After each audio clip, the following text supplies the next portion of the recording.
Hello and welcome to Thaqafa.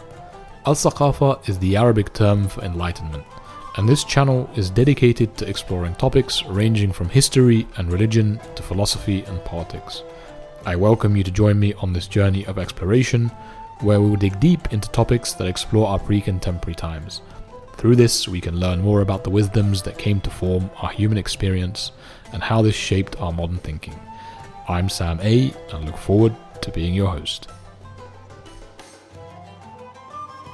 A misfortune that arises when observing the study of Islam is the frequent neglect that the era prior to it receives, somewhat as if Islam came about from a vastness of emptiness that was perceived to be the Arabian Peninsula during the pre-Islamic times. In reality, this vastness was not empty at all, and had an incredibly rich and diverse environment, evident through the linguistic, cultural and religious practices of its inhabitants, the Arabs. To understand the religion of Islam is to understand the language it was written in, and by the people who spoke it.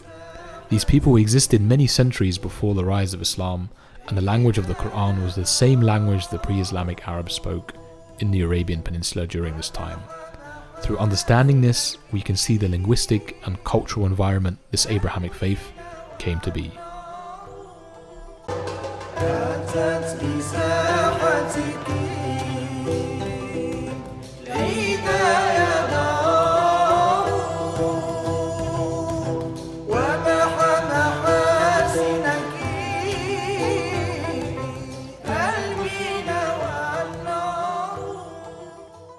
In this piece, we will explore the influence pre-Islamic Arabs, and specifically their poetry, had in laying the foundations for a faith that would come to span multiple continents and different peoples and ethnicities across the world, in the hope of shining a light on a history and past often neglected despite its richness and depth. I hope you enjoy this video. Please don't forget to hit that like button, subscribe, and join us on this journey of knowledge. Weep for me, my eyes, spill your tears, and mourn for me the vanished kings. Hujr ibn Amr's princely sons, led away to slaughter at eventide. If only they had died in combat, not in the lands of Banu Marina.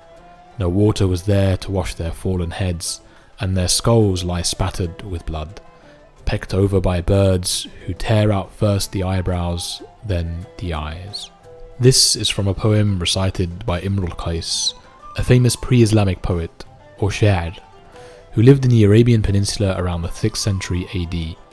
He mourns the tragedy of the death of Al-Harith, the king of the Kinda tribe, by the hands of the Persian emperor Khosrow I. The Arabic word for poetry is sha'r, and the Arabic word for having felt is sha'artu, usually used by a person expressing how they were made to feel in response to something.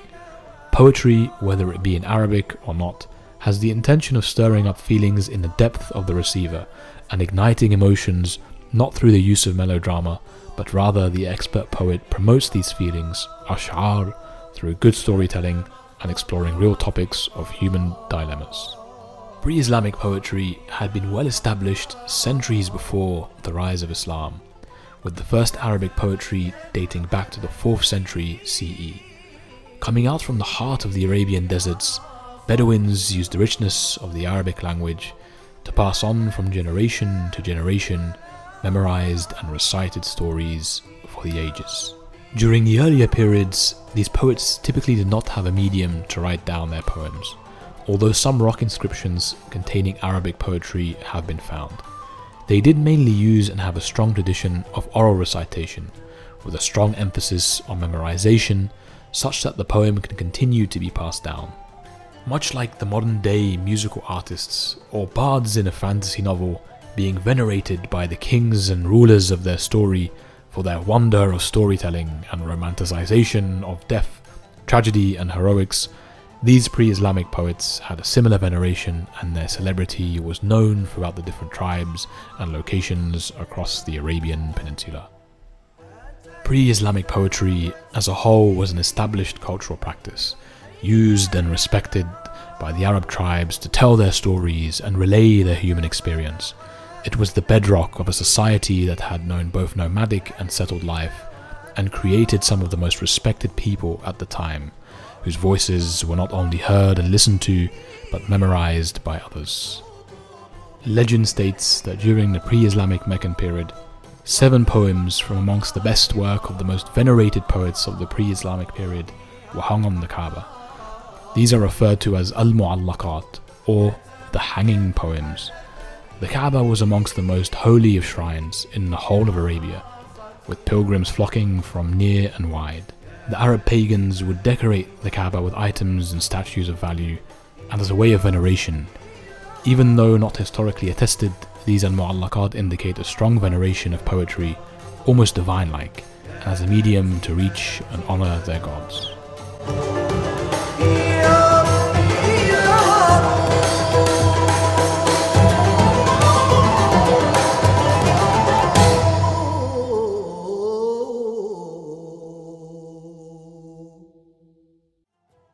These were the periods nearing the coming of Islam, and when Prophet Muhammad came to the people of Mecca with revelations from God, he came in an environment that was entrenched in literature and linguistic mastery of the Arabic language. Muslims believe that the verses of their holy book, the Quran, were revealed in full to Prophet Muhammad during a span of 23 years, and up until his death in 632 CE. These revelations came in a form that resembled a similarity to the poetic literature of the Arabs at the time. Although similar sounding, it is important to note, however, that the Quran is neither poetry nor prose, on the ground that it does not have the basic elements of rhyme. Despite this, the Quran had similar effects on people as their poetry did. The sha'art word that we discussed earlier, coming from the same root word as sha'r, and implying that somebody has felt something in response to something else, came to play here on the Arabs, as their poetry influenced how they felt and thought and perceived literature. This led many of them to perceive the Quran as poetry through feeling rather than literary assessment. We can see this is an easy trap to fall into, even for the trained ear in Arabic. When the Quran is recited, it has a melodic tone to it, but it is not song or hymn, and when it is heard, the words seem to match but do not rhyme. When the seas rise, when the souls are sorted, when the female infant who is buried alive asks for what crime she was killed, when the books are opened, when the sky is torn away, then every soul will know what it has done. Were you there, Jafar, when God gave him these words?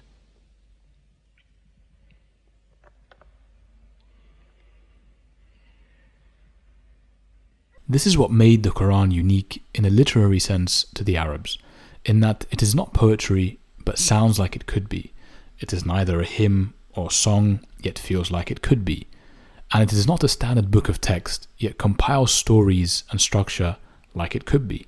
Many of the Arabs, whether they believed in it or not, did however consider it to be a literary masterpiece, and when looking further at its structure, interestingly, the Quran employed methods such as ring composition, where verses mirror image each other. An example of this can be found in Ayat al-Kursi, or the verse of the throne. We can see the importance of how when the Quran came to the people of Mecca and the wider Arab tribes, pre-Islamic poetry was used as their benchmark and was heavily compared to the Quran. It can be said that the Arabs used their knowledge of poetry to first understand the Quran, then critique it, and eventually adopt and appreciate it with the wider spread of Islam throughout the Arabian Peninsula. Of course, with the coming of Islam, pre-Islamic poetry was now technically post-Islamic poetry. However, I'm still referring to it as pre-Islamic poetry, as the same form and language continued to be practiced during the early Islamic period. Poetry during the very early days of Islam was used as a linguistical weapon to both promote Islam as well as by others to condemn and criticize it. Poems were used by pagans to target Prophet Muhammad himself and undermine his teachings. One such poet was the pagan woman Asma bint Marwan. Even after the establishment of Islam, poetry was continued to be enjoyed during the time of the Prophet Muhammad and the spread of the religion throughout the Arabian Peninsula, with the Prophet once stating, "Truly, in some poetry there is wisdom." Some companions of Prophet Muhammad who adopted and promoted Islam as his disciples were also poets themselves, such as Abdullah ibn Rawaha, Ka'b ibn Malik, Ka'b ibn Zuhair and Hassan ibn Thabit, and they continued to recite poetry well into the further spread of Islam. Throughout this piece, we've looked at the historical context of pre-Islamic poetry and saw the importance of it in the lives of the Arabs. We saw how poetry impacted the minds of the Arabs to appreciate their literature in the most eloquent of forms, and how they used it as a basis for their comparisons to the Quran. So, what does pre-Islamic poetry mean for us today?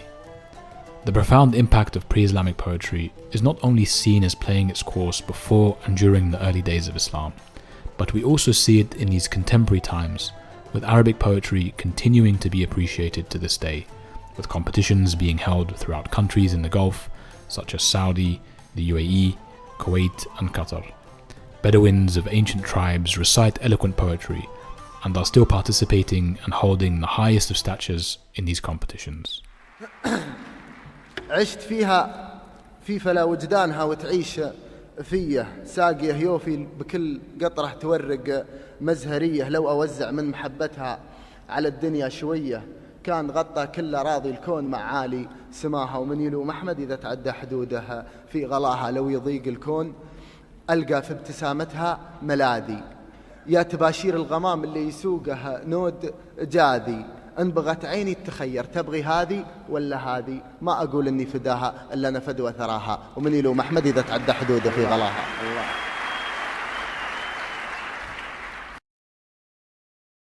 To study Islam is to study the Arabic language. It can be found throughout schools that teach Islamic theology and jurisprudence that a prerequisite for students is for them to learn and understand pre-Islamic poetry so that they can understand and fully appreciate the language and meaning of the Quran. And this is typically done before they tackle any other topics in the field. So, I hope you all enjoyed this video essay by Thaqafa. Please don't forget to drop a comment below, let me know your thoughts and feedback, and potential future topics to cover. I look forward to meeting you all again soon.